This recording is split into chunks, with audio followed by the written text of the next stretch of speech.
everybody.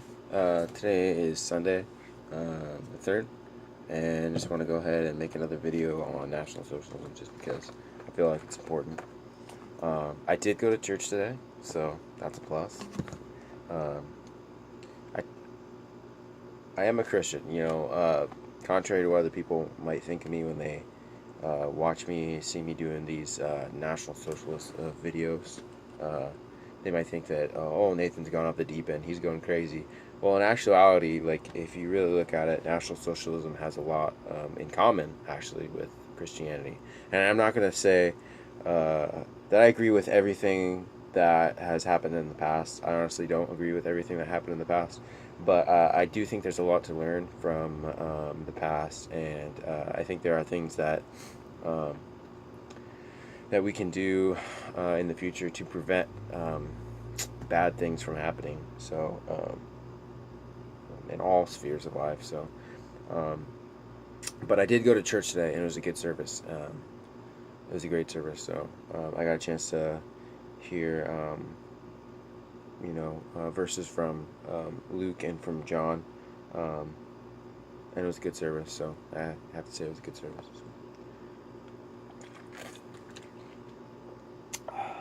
So let's dive right into this. And contrary to what other people might believe about me, I am a Christian. They talked about earlier in this sermon this morning about communion, and people who don't believe in Jesus Christ should not take communion, specifically because it is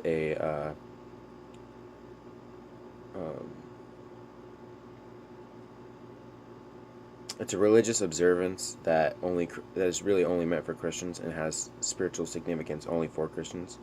There's a lot of people who might say that, oh, Nathan's not a Christian because of some of the things he says and some of the things he does. When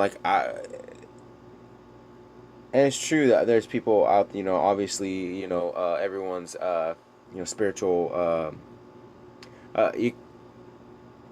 You can kind of, in some ways, guess at who's a believer and a non-believer based on their actions.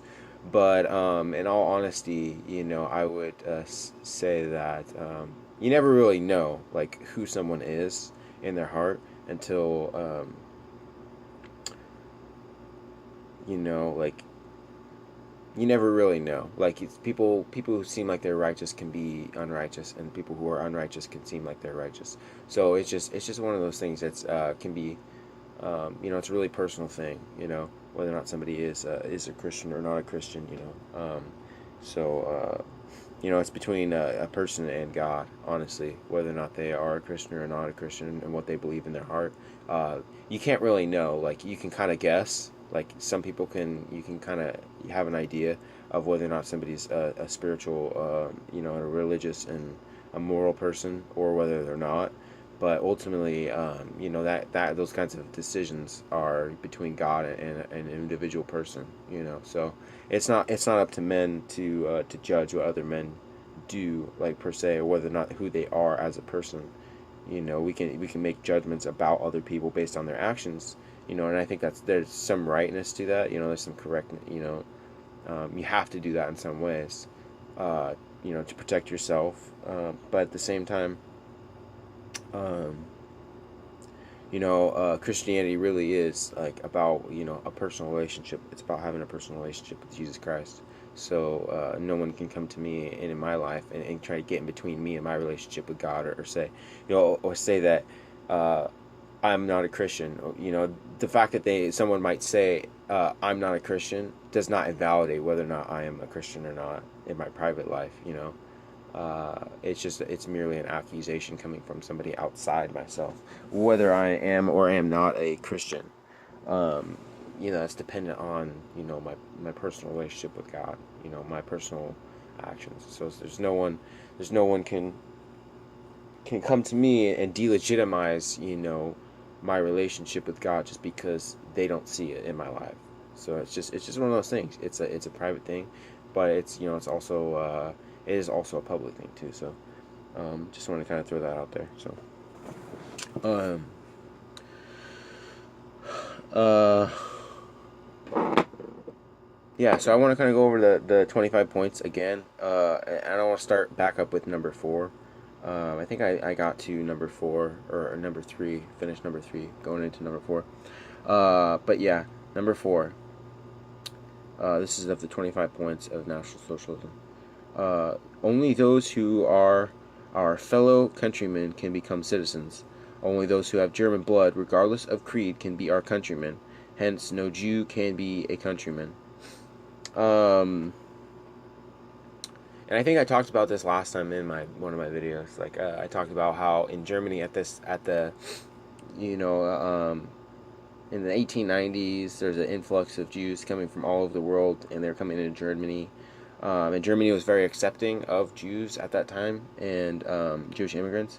Um, but there were some complications in relations, obviously, because of some events that happened and took place. There's complications, and by the time Hitler came around, it was found to be that there were certain people in the Jewish community who were conducting, you could say surreptitious activities in Germany that were causing, financial crashes and different things to take place. Um, so that's why there was obviously things running along the lines with politics and cultural problems that Jewish people were creating in Germany.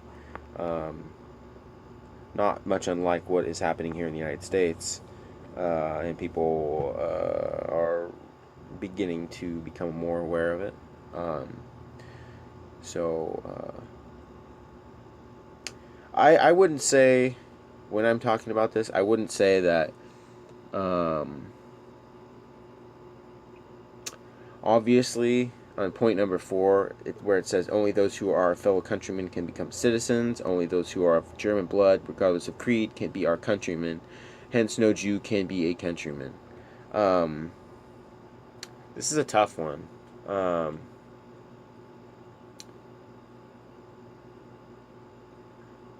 and people might think that I'm anti-Semitic when I'm saying this, but it's interesting to me. Like I've heard different perspectives on this, but in the United States, I believe that the United States is one of the primary probably there's a lot of Jewish people living here in the United States. It's always been interesting to me, why Jewish people would decide to live here in the United States. Well, I mean, obviously, the United States is a land of opportunity. There's a lot of opportunity here. There's a lot of freedom here in the United States. It's a very conservative, but also at the same time a very free country. So, and the Jewish people, I think, overall like that. They like that. There's a lot of freedom here in the United States. Whereas in Israel, their own country, for that's why the nation of Israel was created. In 1948, why they decided to create the nation of Israel was for a homeland for the Jews. Um, it is what it is. But it's interesting. There's not the same freedom in Israel because it is a pretty much an ethno state, whereas here in the United States, where they only pretty much take Jewish people, or they'll take certain people, but they're very selective. The state of Israel is very selective about the people that they allow into their country. Whereas in the United States is very open about people that we allow into the United States. We allow people from many different countries, many different ethnicities. Basically, as long as you're not a security threat to the United States, you're allowed into the country. And so, which I think is a good thing. I think it can be a good thing. Um, I like the fact that there is diversity here in this country. The only problem is that when it comes to security, um, this country, because there's so many different cultures, so many different ethnicities in this country, it does there are cultural problems that do arise sometimes between different communities, people that living in different areas of the United States. It is a very welcoming country. White people are very welcoming, but at the same time, the demographic has changed to the point where we're seeing people who are coming in from outside of this country, who are basically demanding to white Americans in this country that that we are no longer essentially welcome in our own country. That's basically what you're seeing from people that are coming from other countries, and they're coming into this country. And not all people, but there's a significant group of people that have basically been brainwashed by cultural Marxism, but are basically coming into this country and saying that, people who have lived here for their entire lives are no longer welcome. White people essentially is that there's just a massive on especially liberal college campuses. There's a massive anti-white message that's being spread at these colleges and universities. And that is,